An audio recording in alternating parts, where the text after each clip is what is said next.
Big breaking news చూస్తున్నాం. కూకట్పల్లి బాలిక హత్య కేసులో ఇంకా మిస్టరీ వీడలేదు. 40 మందికి పైగా పోలీసులు విచారించారు. తల్లిదండ్రులను కూడా విచారించారు. పోలీసులు తల్లిదండ్రులను వేరువేరుగా విచారించారు. దాదాపు 7 గంటల పాటు విచారణ కొనసాగింది. ఈ రోజు కూడా పోలీసులు తల్లిదండ్రులను విచారించబోతున్నారు. సెల్ ఫోన్ సిగ్నల్ ఆధారంగా విచారణ చేసే అవకాశం కనిపిస్తోంది. హైదరాబాద్లో కూకట్పల్లి బాలిక సహస్ర హత్య కేసు ఇప్పుడు పోలీసుకు ఒక ఛాలెంజ్గా మారిన పరిస్థితుంది. కేసు దర్యాప్తు జరుగుతున్న కొద్దీ అనేక కొత్త అనుమానాలు, అంతు చిక్కని ప్రశ్నలు తెర మీదకు వస్తున్నాయి.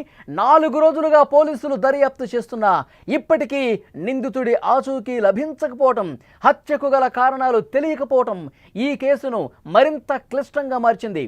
సహస్రను ఎవరు చంపారు? నిందితుడు అసలు ఎక్కడున్నాడు? ఈ ప్రశ్నలకు సమాధానాలు దొరకటం లేదు.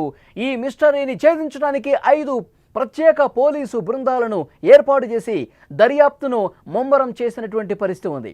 అయితే పోలీసులు చాలా స్పష్టంగా చెప్తున్నారు, తెలిసిన వ్యక్తే, ఈ కుటుంబానికి అత్యంత సన్నిహితంగా ఉన్న వ్యక్తే హత్యకు పాల్పడ్డాడు అన్నది చెప్తూ ఉన్నారు. ఈ కేసు దర్యాప్తులో పోలీసులు అనుమానితుల జాబితాలో 40 మందిని గుర్తించారు. ఆ 40 మందిని పిలిచారు. ఆ 40 మందిని విచారించారు. కానీ ఎలాంటి క్లూ అనేది లభించలేదు. ఇప్పుడు పోలీసుల దృష్టి ప్రధానంగా సహస్ర తల్లిదండ్రుల మీద పడింది. నిన్న పోలీసులు సహస్ర తల్లిదండ్రులను కూకట్పల్లి పోలీస్ స్టేషన్కి పిలిపించి విచారించారు. 7 గంటల సేపు వాళ్ళని వేరువేరుగా ప్రశ్నించిన పరిస్థితి. ఈరోజు కూడా విచారణ అదేవిధంగా కొనసాగే అవకాశం ఉంది. మరోవైపు ఈ మధ్యకాలంలో కుటుంబ కలహాలు ఏమైనా జరిగినాయా, పాత కక్షలు ఏమైనా ఉన్నాయా, ఈ కోణంలో కూడా దర్యాప్తు కొనసాగిస్తున్న పరిస్థితి. వాళ్ళ కుటుంబ సభ్యులు, బంధువులు కూడా అనుమానం ఏదన్నా అనిపిస్తే కనుక వాళ్ళను కూడా పిలిచి విచారించబోతున్నారు. 3వ వ్యక్తి ఇంట్లోకి ప్రవేశించినట్లు ఎలాంటి క్లూ దొరకటం లేదు. అయితే పోలీసులు ఈ విషయం పట్ల చాలా సీరియస్గా ఇన్వెస్టిగేట్ చేస్తూ ఉన్నారు. అసలు ఒక్కటంటే ఒక్క క్లూ కూడా దొరకలేదు. బయట నుంచి ఏ వ్యక్తి కూడా లోపలికి వెళ్ళినట్టుగా ఆనవాళ్ళు కనిపించట్లేదు. సో దీని మీద ప్రత్యేకంగా ఫోకస్ పెట్టారు. ఇంట్లో ఉన్న వాళ్ళే, ఆ బిల్డింగ్లో ఉన్న వాళ్ళే అని పోలీసులు చాలా బలంగా నమ్ముతున్న పరిస్థితి. తమకు ఎవరిపైన అనుమానం లేదని చెప్తున్నారు తల్లిదండ్రులు. ఎవరితో అసలు ఈ మధ్యకాలంలో గొడవే పడలేదని తల్లిదండ్రులు చెప్తున్నారు. పోలీసులు ఈ విషయాలన్నీ తెలిసిన తర్వాత ఎటువంటి నిర్ణయానికి రాలేకపోతున్నారు. ఈ నేపథ్యంలో పోలీసులు ఈ కేసును మరింత లోతుగా దర్యాప్తు చేస్తున్నారు. సెల్ ఫోన్ సిగ్నల్స్ ఆధారంగా కూడా పోలీసులు దర్యాప్తు చేస్తున్నారు. నిందితుడిని గుర్తించడానికి ఆధునిక సాంకేతికత కూడా ఉపయోగిస్తున్నటువంటి పరిస్థితి ఉంది. అయితే హత్య జరిగిన భవనంలోని మిగతా ఎవరైతే అద్దెకుంటున్నారో, అలాగే పరిసర ప్రాంతాలు ఎవరైతే స్థానికులు ఉన్నారో వాళ్ళను కూడా పోలీసులు క్షుణ్ణంగా ప్రశ్నించారు. ఈ కేసులో సాధ్యమైనన్ని ఎక్కువ ఆధారాలు సేకరించడానికి పోలీసులు ట్రై చేస్తున్నారు. అన్ని కోణాల్లో పరిశీలిస్తున్నారు. చిక్కుముడిని విప్పటానికి శాయశక్తిలో ప్రయత్నం చేస్తున్నారు. ఎంతో ఛాలెంజింగ్గా మారిన ఈ కేసు మిస్టరీ ఎప్పుడు వీడుతుందో, నిజమైన నిందితుడు ఎప్పుడు పట్టుబడతాడో కూడా అర్థం కాని సిచ్యువేషన్ కనిపిస్తోంది. అనుమానం ఉన్న ప్రతి ఒక్కరిని విచారిస్తున్నారు. అన్ని కోణాల్లో దర్యాప్తు చేస్తున్నారు. నిన్న 7 గంటల సేపు విడివిడిగా విచారించారు తల్లిదండ్రులు ఎప్పుడు వాళ్ళు విధులకు వెళ్ళారు. ఉదయం 9 గంటల నుంచి మధ్యాహ్నం 1 గంట వరకు ఉన్నటువంటి సీసీ ఫుటేజీలు పరిశీలించిన తర్వాత ఎవరూ బయట వ్యక్తులు లోపలికి రాలేదని చెప్పి నిర్ధారించుకున్న తర్వాత తల్లిదండ్రులు ఇద్దరిని కూడా వేరువేరుగా కూర్చోబెట్టి చాలా కీలకమైన ప్రశ్నలు వాళ్ళని వేసినట్టుగా తెలుస్తోంది. తల్లిదండ్రులు, తల్లి ఎన్ని గంటలకు బయటికి వెళ్ళింది, తండ్రి ఎన్ని గంటలకు బయటికి వెళ్ళారు, ఇద్దరూ ఒకే సందర్భంలో వెళ్ళారా, ఇద్దరిని ఈ ప్రశ్నలు అడిగినప్పుడు ఒకే విధంగా సమాధానం చెప్తున్నారా లేదా, అన్ని కోణాల్లో కూడా దర్యాప్తు ముమ్మరంగా కొనసాగుతున్న పరిస్థితి. ముందుగా చూసింది తండ్రే.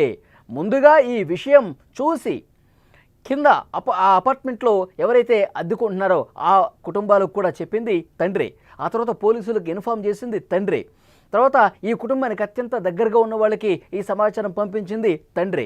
తల్లికి కూడా చెప్పింది తండ్రి. కాబట్టి ముందుగా ఈ విషయానికి సంబంధించి తెలిసింది తండ్రి. కాబట్టి తండ్రిని చాలా ప్రత్యేకంగా ఒక గదిలో కూర్చోబెట్టి విచారిస్తున్న సమాచారం వస్తుంది. మీకు ఇంకా ఎవరి మీదైనా అనుమానం ఉందా? మీరు ఒక మెకానిక్గా పనిచేస్తూ ఉన్నారు. మీ దగ్గరికి ఎంతోమంది పనులు చేయించుకోవడానికి వస్తూ ఉంటారు. మీ కుటుంబ సమాచారం ఏమైనా మీ షాప్ దగ్గరికి వచ్చే వాళ్ళకి ఏమైనా తెలుసా? ఇంటి విషయాలు ఏమైనా ఇతరులతో పంచుకున్నటువంటి పరిస్థితి ఉందా? ఇంకా మీ బంధువులు ఎవరితో ఈ మధ్యకాలంలో ఏమైనా గొడవలు పడ్డ సందర్భం ఉందా? మీకేమైనా ఆర్థిక లావాదేవీలకు సంబంధించి ఏమైనా సమస్యలు ఉన్నాయా? ఎవరికైనా మీరు అప్పు ఉన్నారా? లేదంటే ఎవరి దగ్గరైనా మీరు అప్పు తీసుకున్నారా? సో ఈ అన్ని కోణాల్లో ఇటు ఒకవైపు ఆర్థిక పరంగా కుటుంబ సభ్యులకు సంబంధించిన ఇన్ఫర్మేషన్ అడుగుతున్నారు, బంధువులకు సంబంధించిన ఏమైనా అనుమానం ఉంటే అడుగుతామన్నారు, అలాగే ఆ షాప్కి రెగ్యులర్గా వచ్చిపోయే వాళ్ళకి సంబంధించిన సమాచారం అడుగుతున్నారు. ఆ షాపులో ఎంతమంది పనిచేస్తారు, ఎంతమంది ఉంటారు, అందులో యువకులు ఎవరైనా ఉన్నారా? ఈ అన్ని కోణాల్లో దర్యాప్తు చేస్తున్నారు. కానీ ఇంతవరకు ఎలాంటి ఆధారం లభించలేదు. అనుమానం చాలామంది ఉంది. 40 నుంచి 50 మందిని పిలిచారు, పోలీస్ స్టేషన్కి పిలిచారు, విచారిస్తూ ఉన్నారు, వాళ్ళు కాల్ డేటా పరిశీలిస్తూ ఉన్నారు. కానీ ఇంకా ఎలాంటి ఆధారం దొరకని పరిస్థితుంది. మరోవైపు కాల్ డేటాను కూడా చాలా నిశితంగా పరిశీలిస్తూ ఉన్నారు. కాల్ గత 2-3 రోజులుగా హత్య జరిగింది సోమవారం రోజు. సోమవారానికంటే 2-3 రోజుల ముందు రెగ్యులర్గా ఎవరితో టచ్లోకి వెళ్ళారు, ఎవరితో మాట్లాడారు, ఎంతసేపు మాట్లాడారు, ఏ విషయాలు మాట్లాడారు, అవన్నీ కూడా పరిశీలిస్తూ ఉన్నారు, క్రాస్ చెక్ చేస్తూ ఉన్నారు. మరోవైపు తల్లి ఒక ఆసుపత్రిలో ల్యాబ్ టెక్నీషియన్గా పనిచేస్తుంది. ఆ ల్యాబ్లో పనిచేస్తున్నటువంటి సిబ్బంది, ఈమెతో క్లోజ్గా ఉన్నవాళ్ళు ఎవరైతే ఉన్నారో వాళ్ళతో కూడా మాట్లాడుతున్నారు, వాళ్ళను కూడా అనుమానించి పిలుస్తున్నటువంటి పరిస్థితి. ఇప్పటికప్పుడు ఈ రోజుకైతే ఎలాంటి క్లూ లభించని పరిస్థితి, ఒక చిక్కుముడి కనిపిస్తుంది, ఒక ఛాలెంజింగ్గా పోలీసులకి ఈ కేసు మారిన పరిస్థితి ఉంది. సో డెఫినెట్గా ఎట్టి పరిస్థితుల్లో ఛేదిస్తామని చెప్తున్నారు. తల్లిదండ్రులను కూడా ఏదో లైట్గా తీసుకునే అవకాశం లేదని కూడా పోలీసులు చెప్తూ ఉన్నారు. ఏమైనా కావచ్చు, తల్లిదండ్రుల మీద కూడా అవసరమైతే అనుమానం వ్యక్తం చేసి ఆ కోణంలో కూడా చాలా బలంగా ప్రశ్నిస్తామని పోలీసులు చెప్తూ ఉన్నారు. సో ఏది ఏమైనప్పటికీ వాస్తవం వెలుగులోకి రావాలి.